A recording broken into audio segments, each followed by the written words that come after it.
Welcome to the Spring 2019 LIU Post Pioneer Highlights with your host, Nick Tangorra. All semester long, our writers have been hard at work covering everything from campus news to sports, arts, and entertainment here at LIU Post. Now we reflect on some of the best and most standout moments of the Pioneer newspaper this spring 2019 semester.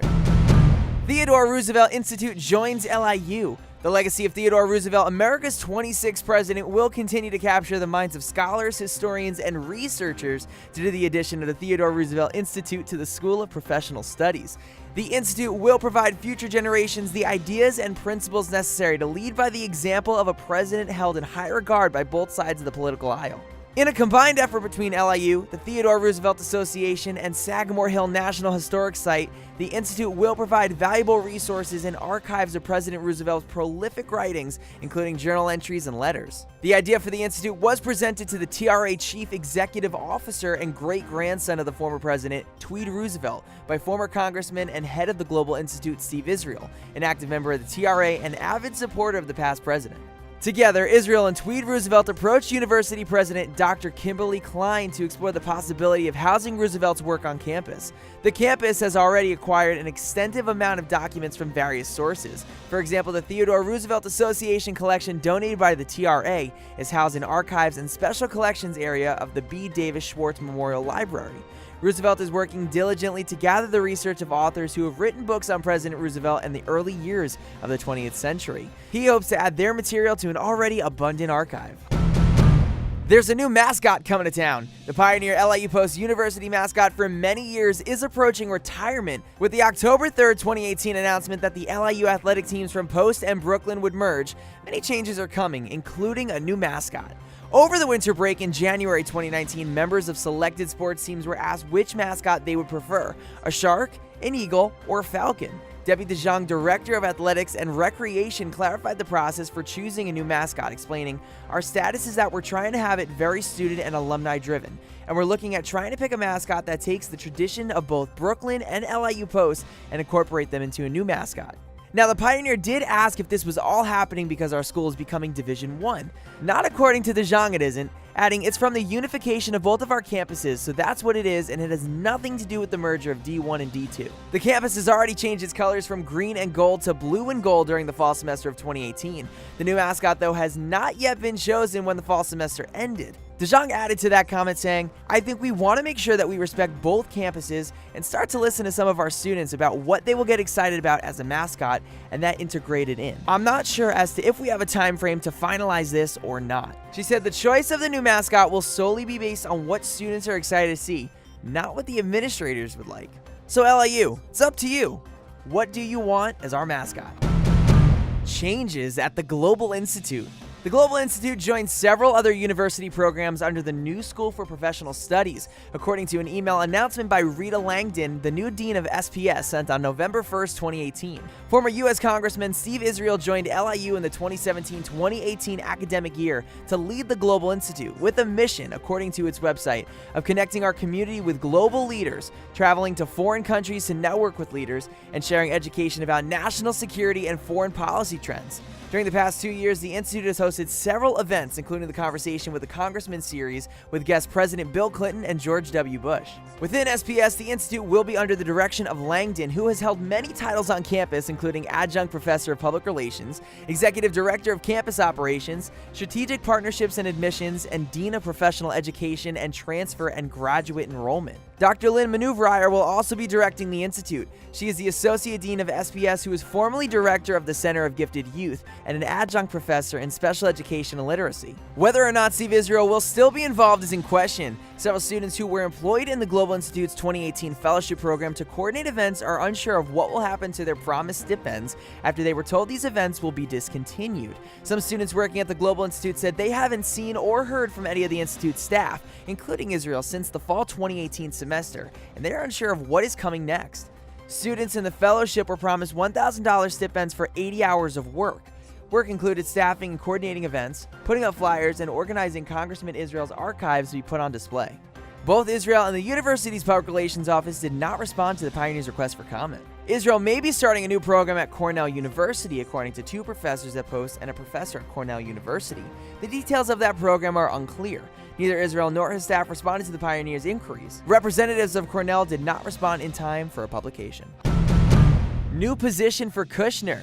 Dr. Harvey W. Kushner, professor of criminal justice, director of the Homeland Security and Terrorism Institute at LIU Riverhead, and the former president of the LIU Post Faculty Union, was appointed to the newly created position of vice president for faculty affairs, according to an email to faculty sent by Dr. Randy Bird, senior vice president for academic affairs, on January 28, 2019. This appointment came after much consideration, Bird wrote in the email. It's also several months after faculty members voted Kushner out of the presidency of the faculty union, a position he held for over a decade. Kushner was replaced by Dr. Michael Supios, professor of political science, as union president. Bird explained in the January 28th email, Dr. Kushner will focus on forging improved communication with faculty departments and individuals to ensure that our forward progress continues at a steady rate. He will chair the campus leadership group and report directly to me on faculty matters. Kushner agreed to speak with the Pioneer about his new position, provided that Bird was also present, but he canceled the scheduled February 1st interview by email just 15 minutes prior to the appointed time. Kushner did not reschedule the interview, nor did he or Bird respond to the Pioneer's specific questions about the newly created position. Cumble Hall renovations. Students visiting the financial aid, registrar, and advisement departments located in Cumble Hall can discover the interior renovations made to abridge the process of enrollment services. New flooring was installed throughout the building and fresh paint was applied to the walls. The advisement and financial aid staff were relocated from the second floor to the first, allowing students to walk into a more accessible and open floor plan, with Dean of Students Michael Berthel adding, "The move to the first floor of Cumble Hall was about creating a cohesive department that was easy for students to navigate." These changes were necessary, according to Joanne Graziano, Executive Director of Enrollment Services, explaining, "To make a student-centered, friendly, and open area for students to quickly seek help. This new area allows students to easily locate their advisor or ask a question." A sign-in desk is now a few steps away from the building's entrance, where a receptionist is available to assist students with their questions. If advisors are unavailable, a new seating area awaits, furnished with couches and a table for students to work. In addition to the hall's upgrades, Enrollment Services is working on improving the customer service experience. According to Berthel, all of our changes have one goal in mind. We want Enrollment Services to be a place that is welcoming and energetic for students. Future use of the second floor by the university has yet to be determined. However, during the spring semester, HBO utilized the space for film production for the first 2 episodes of a new television series, Mrs. Fletcher, about a divorced woman who jumpstarts her love life. The university staff will discuss different ideas on how they can utilize the second floor space. Berthel suggests if a student has an idea on something they think would benefit them, I would encourage them to contact me at post-dos@liu.edu.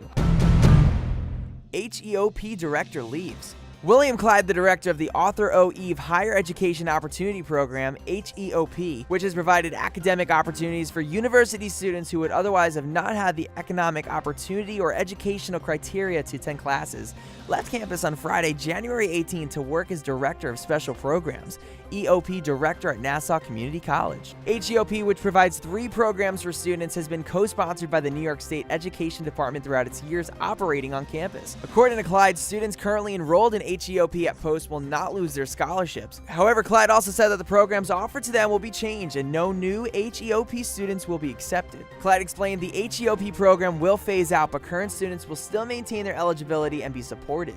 The HEOP director from LIU Brooklyn, my friend and colleague Kamel Bukharo, who's been director there for a number of years, will be on the Post campus at least 1 day a week. Clyde said there are currently 60 students enrolled in the HEOP program. Despite the program's end, Clyde said he is happy with the success that he has seen come from it in his 34 years working for HEOP.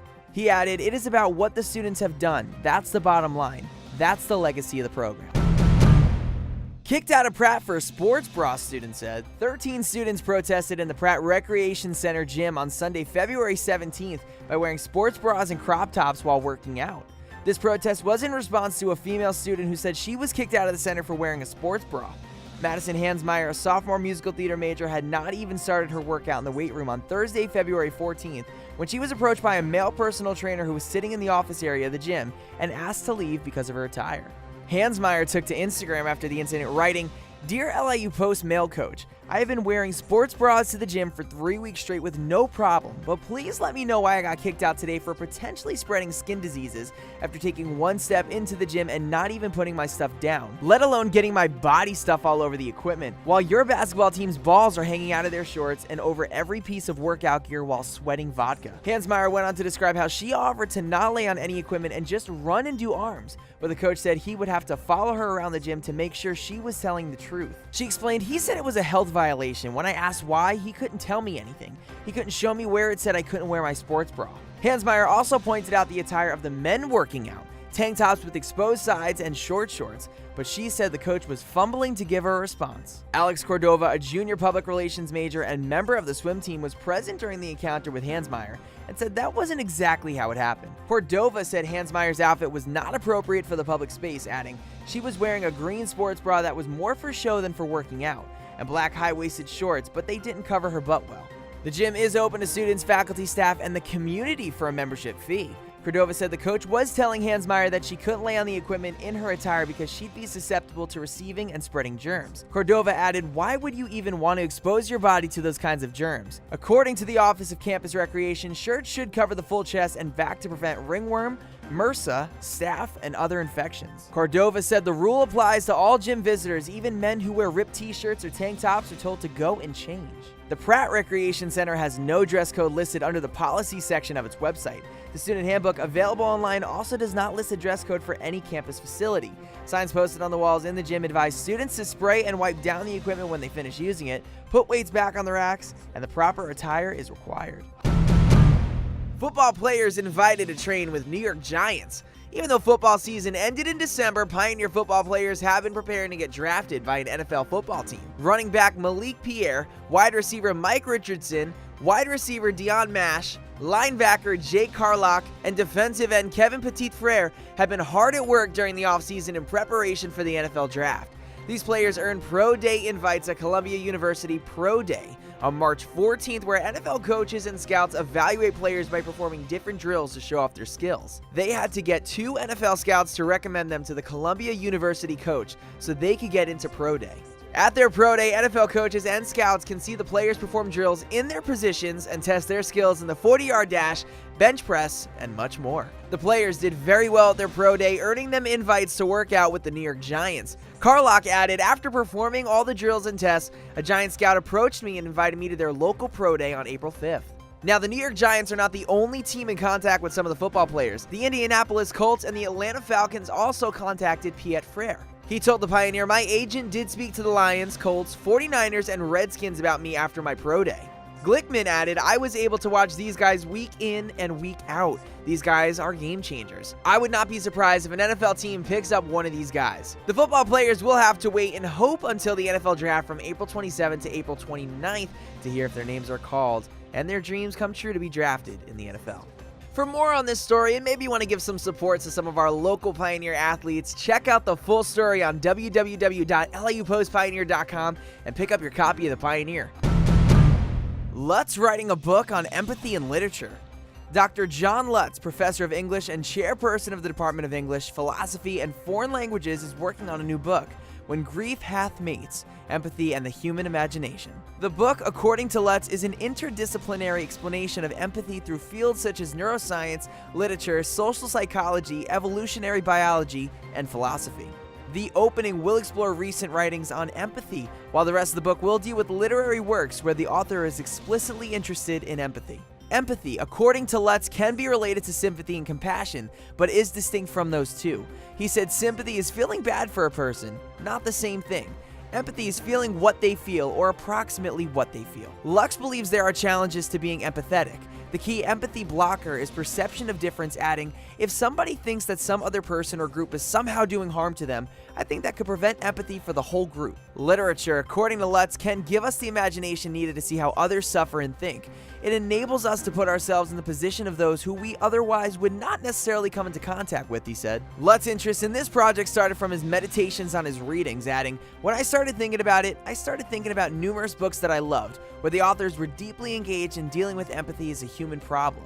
He saw it in action in all of these books. Lutz anticipates his book will be finished in 2 years. He is currently well into the research for the opening introduction. He does not yet have a publisher lined up. New Dean's Council. The Dean's Advisory Council is a new student body that is part of a large student engagement initiative led by Dean of Students Michael Berthel. The council consists of 7 undergraduate and graduate students who are recommended to Berthel by their success coaches and enrollment service counselors because they are involved in various aspects of student life on campus, such as athletics or Greek life. Berthel will look to the Advisory Council for feedback on how to better student life on campus. He meets with his Advisory Council once to twice a month, and they discuss a different topic at each meeting, including ideas for future plans on campus, what is currently working well for students, and what could be improved for students. The goal is to ensure that students have a positive experience here on campus. His Advisory Council will tie together the Ask the Dean events and his new Lunch with the Dean series. At both Ask the Dean and Lunch with the Dean, Berthel said he will get feedback about different aspects of student life from different students. Once he gets his feedback, he will meet with the Advisory Council and discuss how to incorporate the feedback to enhance life right here on campus for students. Berthel hopes that the students will continue to connect with him through his Instagram page at DeanBerthel_LIU. He added, "This is all about reaching students, and I'm going to keep at it until I reach everyone." Those were your top 10 Pioneer news stories for the spring 2019 semester. For more on these stories and other stories featuring campus news, events, features, sports, arts, and entertainment, check out our website www.liupostpioneer.com for all of our online stories, as well as make sure to be grabbing your physical weekly copy of the Pioneer every Wednesday throughout the school year. Until next time, LIU, this is your host, Nick Tangorra, signing out.